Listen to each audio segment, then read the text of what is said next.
দর্শক, এই মুহূর্তে আপনারা দেখতে পাচ্ছেন ঠিক জামায়াত শিবিরের প্যানেলে সমর্থিত যারা রয়েছেন তারা ভিতরে প্রবেশ করার চেষ্টা করছে ঢাকা বিশ্ববিদ্যালয়ের অভ্যন্তরে। সেই জায়গা থেকে পুলিশ কিন্তু তাদেরকে বাঁশি দিয়ে সরিয়ে দিচ্ছে, এমন চিত্র কিন্তু আপনারা দেখতে পাচ্ছেন।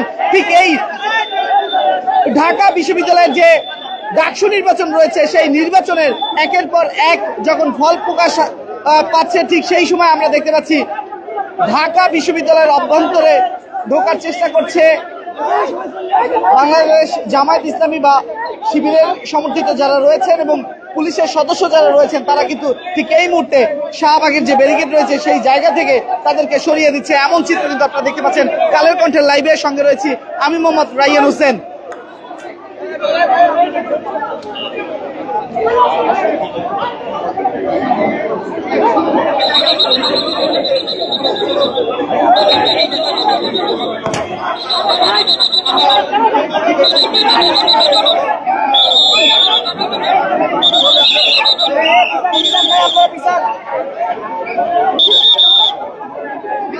দর্শক, এই মুহূর্তে শাহবাগের সর্বশেষ পরিস্থিতি, ডাকসু নির্বাচন নিয়ে এই সর্বশেষ পরিস্থিতি কিন্তু আপনারা দেখছেন কালের কণ্ঠে লাইভে। সঙ্গে রয়েছে আমি মোহাম্মদ রাইয়ান হোসেন। এই মুহূর্তে আপনারা দেখতে পাচ্ছেন পুলিশের সদস্য যারা রয়েছেন তারা কিন্তু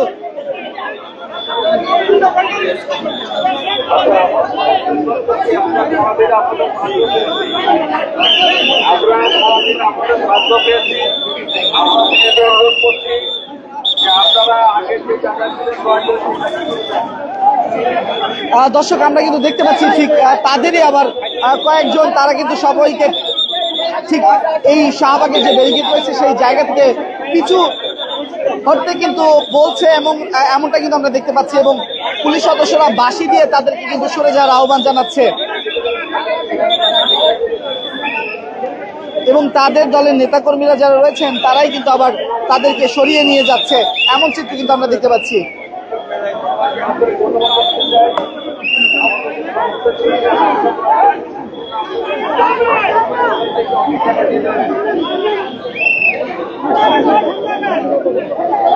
দর্শক, আজকে এই ডাকসু নির্বাচনকে কেন্দ্র করে আমরা দেখতে পাচ্ছি শাহবাগে যে অবস্থান কর্মসূচি ছিল সেখানে কিন্তু আমরা দেখতে পেয়েছি জাতীয়বাদী দল বিএনপি বা তাদের ছাত্র সংগঠনের ছাত্র দলের অনেককেই কিন্তু দেখেছি এবং সেই সাথে আমরা কিন্তু দেখেছি শিবিরের সমর্থনে কিন্তু তাদেরকেও দেখেছি।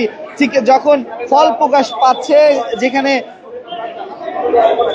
ছাত্র শিবিরের সমর্থনে যারা রয়েছেন তারা এগিয়ে থাকার নিউজ যখন আসে তখনই কিন্তু আমরা দেখতে পেয়েছি যে এই জায়গাটিতে শিবিরের যারা সমর্থনে রয়েছেন তারা কিন্তু স্লোগান দিচ্ছে এবং তারা কিন্তু বেশ উল্লাস করছে, এমন চিত্র কিন্তু আমরা দেখেছি। দর্শক, এই শাহবাগের এই জায়গাটি কিন্তু কঠোর নিরাপত্তায় বেষ্টিত করে রেখেছে পুলিশ সদস্যরা এবং সেই জায়গা থেকে এই জায়গাটিতে যাদের পাস ছিল না তাদেরকে কিন্তু কোনোভাবেই প্রবেশ করতে দেয়নি। কিন্তু এই শেষ সময় এসে আমরা দেখলাম ঠিক ঢাকা বিশ্ববিদ্যালয়ের অভ্যন্তরে ঢোকার চেষ্টা করেছিল এখানে যারা উপস্থিত রয়েছেন, কিন্তু পুলিশ তাদেরকে সেই জায়গা থেকে ব্যারিকেড দিয়ে আটকে দিয়েছে এবং তাদের দলের নেতাকর্মীরাই কিন্তু তাদেরকে পিছু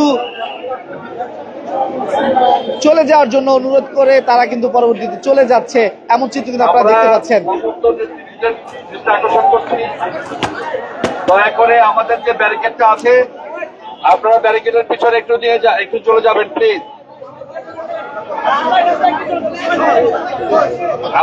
আমরা সারাদিন আপনাদের সহযোগিতা পেয়েছি, একটু দয়া করে আমাদের ব্যারিকেডের পিছনে দাঁড়াবেন। অনেক ধন্যবাদ আপনাদেরকে, অনেক ধন্যবাদ।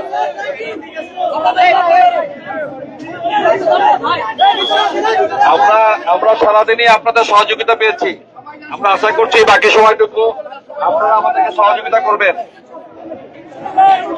দয়া করে সবাই একটু ব্যারিকেডের পিছনে চলে যাবেন। আপনাদেরকে অনেক ধন্যবাদ, অনেক ধন্যবাদ।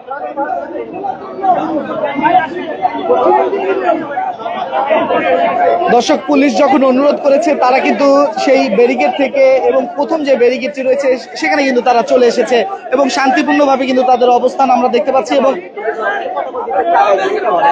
জি, আপনারা দেখতেছেন সামনে, হ্যাঁ, আমাদের হচ্ছে ছাত্র শিবিরের সেন্ট্রাল প্রেসিডেন্ট, শিবিরের কেন্দ্রীয় সভাপতি আমাদের জাহিদুল ইসলাম ভাই এসেছেন আমাদের বিজয় প্রার্থীদের সাথে দেখা করবেন, পুলিশ শুভেচ্ছা বিনিময় করবেন। এই জন্য তাকে আমরা প্রটোকল দিতে আমরা এ পর্যন্ত গিয়েছিলাম। আপনারা দেখতে পাচ্ছেন যে আইন শৃঙ্খলা বাহিনী শুরু থেকে তাদের সুন্দর ভূমিকা রেখেছে এবং সেটি এখনো বজায় আছে, কোনো ধরনের কোনো বিশৃঙ্খলা এখনো পর্যন্ত হয়নি। দর্শক শুনছিলেন তাদের কেন্দ্রীয় নেতা যখন এসেছিলেন তখন কিন্তু তারা ভিতরে প্রবেশ করার তাকে এগিয়ে দিতে গিয়েছিলেন, এমনটা কিন্তু তাদের দাবি। এবং সেই প্রেক্ষিতে তারা যে জায়গাটি থেকেই ঢাকা বিশ্ববিদ্যালয়ের অভ্যন্তর প্রবেশ করে সেই জায়গাতে যখন সকলে ঢুকে পড়ে তখন কিন্তু একটা জটলা তৈরি হয়। সেই জায়গা থেকে পুলিশ তাদেরকে বাঁশি দিয়ে এবং মাইকিং করে তাদেরকে সরিয়ে দিয়েছে এবং তারাও কিন্তু শান্তিপূর্ণভাবে ঠিক পিছনে হেঁটে প্রথম যে ব্যারিকেড রয়েছে সেখানে কিন্তু তারা অবস্থান নিয়েছে। সবসময় শৃঙ্খলার পরিচয় দিয়েছে। আমরা আজকে আমাদের বিজয়ের ঐতিহাসিক মুহূর্তে আমরা শৃঙ্খলার পরিচয় দিব। আমাদের শহীদ আব্দুল মালিকের রক্ত যে ক্যাম্পাসে রয়েছে সেই ক্যাম্পাসে আজকে আমরা নিরঙ্কুশ বিজয় অর্জন করেছি। সুতরাং আমরা সবাই ধৈর্যের সাথে কেন্দ্রীয় নেতৃবৃন্দের যে নির্দেশনা সেই নির্দেশনা মেনে আমরা শৃঙ্খলার সাথে অবস্থান করব। সবাইকে আন্তরিকভাবে ধন্যবাদ এবং সবাই শৃঙ্খলা থাকুন। আসসালামু আলাইকুম।